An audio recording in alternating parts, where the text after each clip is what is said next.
Assalamualaikum warahmatullahi wabarakatuh. Perkenalkan, nama saya Nurul Fatih Sofa dari Fakultas Tarbiyah dan Ilmu Keguruan, Prodi Pendidikan Agama Islam dari kelas A2.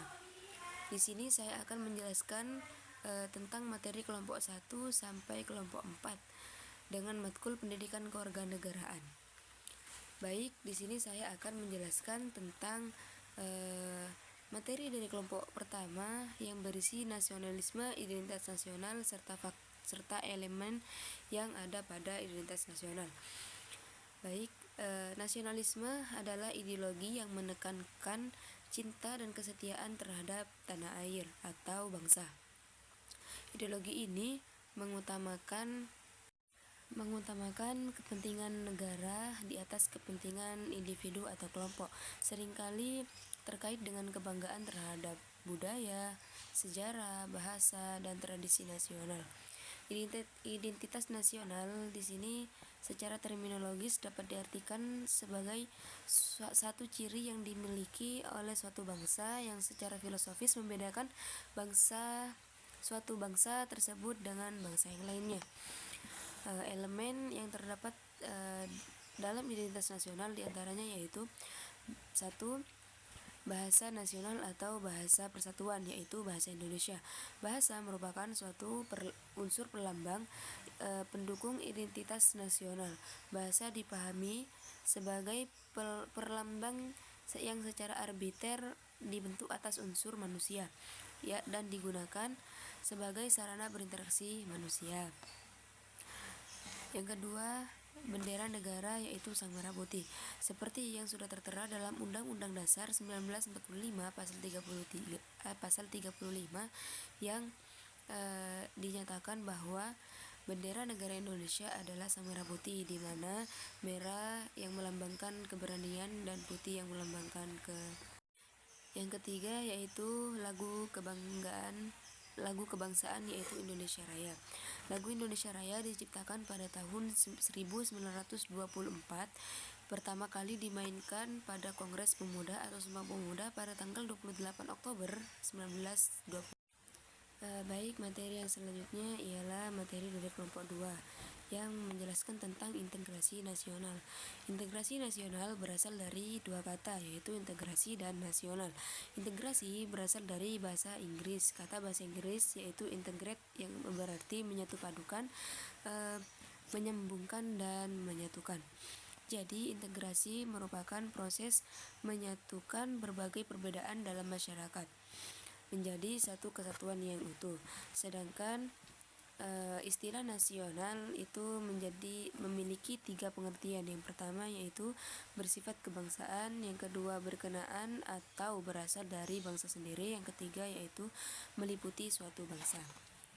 Faktor pendorong dalam integrasi nasional diantaranya yaitu 1. Adanya rasa senasib seperjuangan yang diakibatkan oleh faktor sejarah. Yang kedua yaitu adanya ideologi nasional yang tercermin dalam simbol negara, yaitu Garuda Pancasila dan semboyan Bhinneka Tunggal Ika. Yang ketiga yaitu adanya tekad dan keinginan bersatu di kalangan bangsa Indonesia. Di sini disebutkan juga beberapa faktor pendorong dalam integrasi nasional, diantaranya yaitu kurang penghargaan terhadap keberagaman yang ekstrim, dan kurangnya toleransi antar kelompok dapat menghambat terbentuknya rasa persatuan. Yang terakhir yaitu kurangnya kesadaran individu dalam masyarakat Indonesia. Implementasi integrasi nasional di Indonesia, implementasinya sangat penting untuk menjaga keberagaman dalam kesatuan.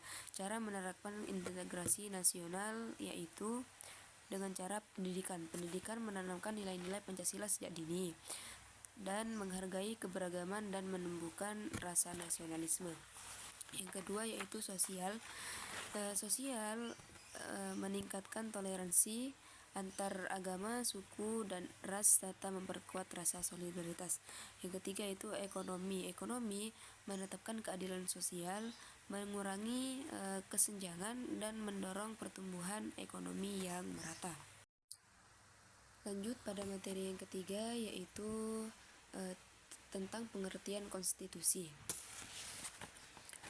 Arti konstitusi merupakan suatu kumpulan kegiatan yang diselenggarakan oleh rakyat dan atas nama rakyat, tetapi yang dikenakan batasan yang diharapkan akan menjamin bahwa kekuasaan yang diperuntukkan untuk tidak disalahgunakan oleh masyarakat yang mendapat tugas untuk memerintah. Implementasi konstitusi.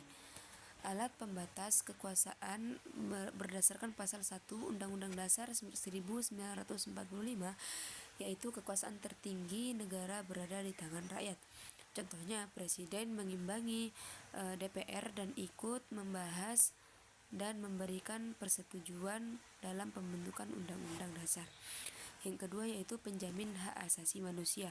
Batang tubuh Undang-Undang Dasar 1945 memuat tentang jaminan terhadap hak-hak dasar manusia dan warga negara. Yang ketiga yaitu tugas dan wewenang Mahkamah Konstitusi, Piagam Kelahiran Negara Baru, dan Identitas Nasional Undang-Undang Dasar 1945 yang disahkan pada tanggal 18 Agustus 1945, sehari setelah proklamasi kemerdekaan Republik. Lanjut pada materi yang terakhir, yaitu materi dari kelompok 4 yang menjelaskan tentang hak dan kewajiban warga negara. Hak warga negara adalah hal-hal yang harus didapatkan dan diterima oleh warga negara, baik dalam bentuk wewenang atau kekuasaan. Kewajiban warga negara adalah hal-hal yang harus dilakukan oleh warga negara sebagai anggota masyarakat untuk memenuhi tanggung jawab mereka terhadap negara. Hubungan hak dan kewajiban warga negara antara lain yaitu hak dan kewajiban warga negara merupakan kepemilikan yang melekat dalam diri identitas seorang warga. Yang kedua yaitu hak dan kewajiban warga negara memiliki hubungan yang saling berkaitan, timbal balik, dan tidak dapat dipisahkan. Untuk mencapai semuanya itu diperlukan kerjasama yang harmonis antara negara dan warga negara. Negara harus memastikan penyediaan pendidikan yang berkualitas, sementara warga negara harus aktif berpartisipasi dan mendukung sistem pendidikan yang ada. Baik, mungkin hanya ini yang bisa saya sampaikan. Kurang lebihnya mohon maaf. Dari saya sekian, terima kasih. Wassalamualaikum warahmatullahi wabarakatuh.